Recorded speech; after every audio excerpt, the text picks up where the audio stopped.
Today, we'll be taking you on a journey through times as we discover the rich and fascinating history of Barangay Iglawan. So sit back, relax, and join us as we uncover the events, people, and milestones that helped shape the identity of Barangay Iglawan.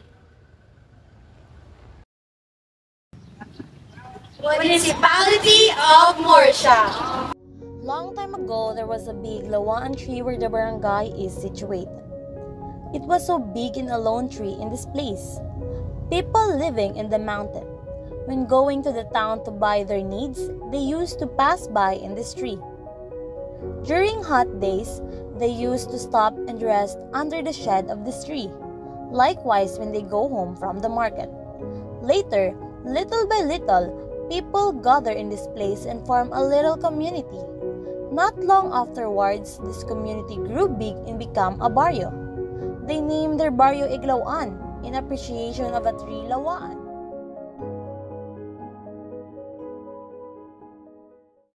In Barangay Iglawan, infrastructure development is underway. The road from Hacienda Georgina to the barangay proper is now concreted, ensuring safer and smoother travel for residents. This project is validated by the former Congressman Kiko Benitez, marks a step toward improved connectivity.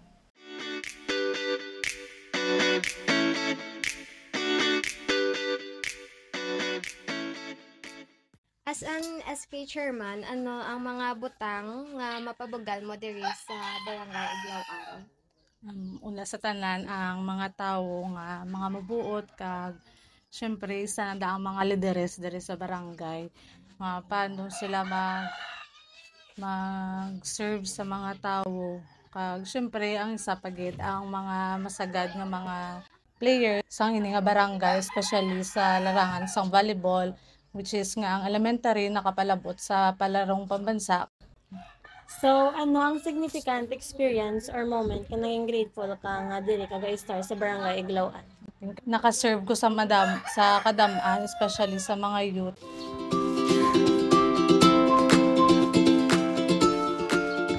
This old water pump has been around for Barangay Iglawan more than a decade, maybe even longer.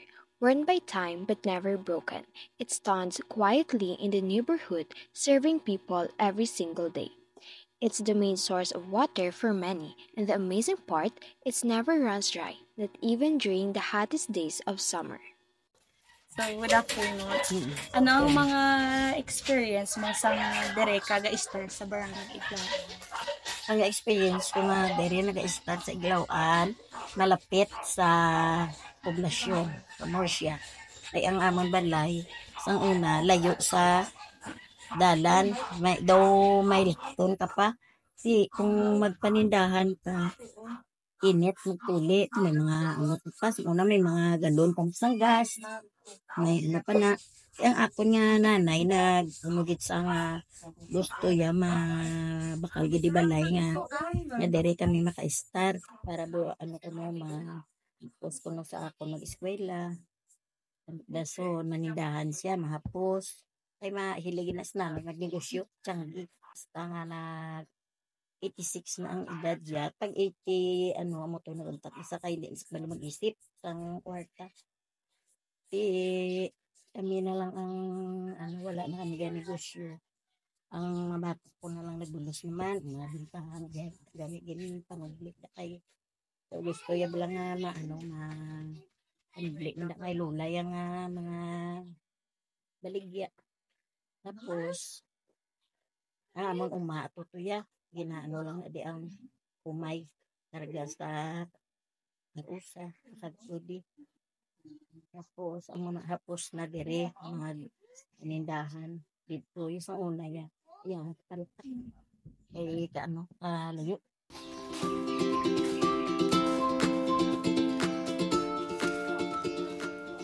In Barangay Iglawan, the sari-sari stores are vital sources of livelihood. The Barangay Iglawan Covered Court in Morsha, Negros Occidental is a multi-purpose facility located near the Iglawan Barangay Hall. It serves as a venue for various community activities including sports events, gatherings, and local government functions. Welcome to Orada Resort, your perfect escape in Barangay Iglawan. Built in 2022, this hidden gem is the go-to spot for unforgettable celebrations and outdoor adventures.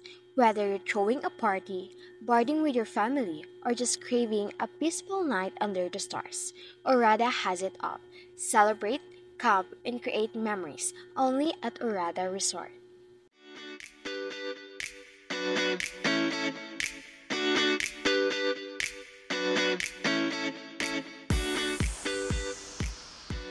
To support working families, a daycare center has been established.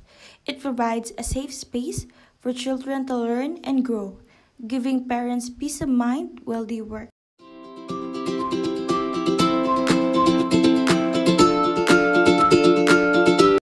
I am a proud student of Iglawan Elementary School, a place I called my second home.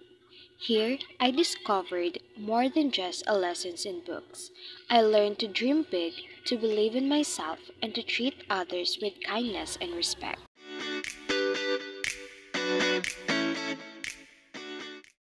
In the heart of Iglawan stand a small church, simple but full of faith.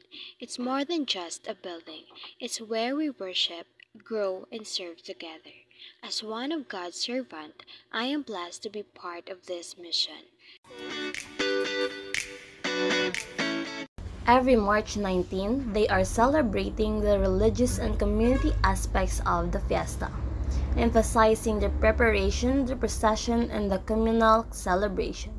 It aims to showcase the unity and faith of the people of Barangay Iglawan as they honor the patron saint, Saint Joseph. Ang duong nga gintunaan sa maduagon nga kasaysayan, napanubli nga kadungganan.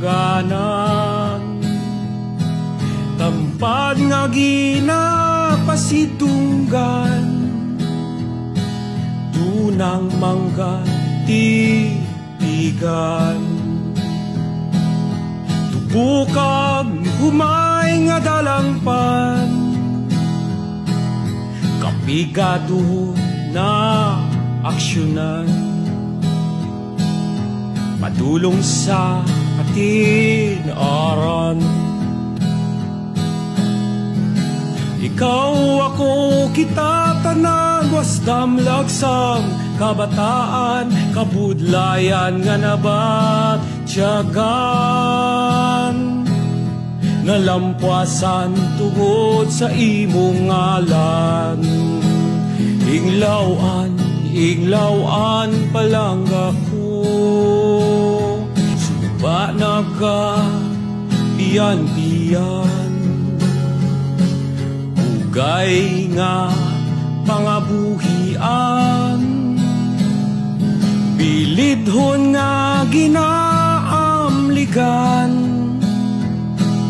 kadalagan sang katilingban.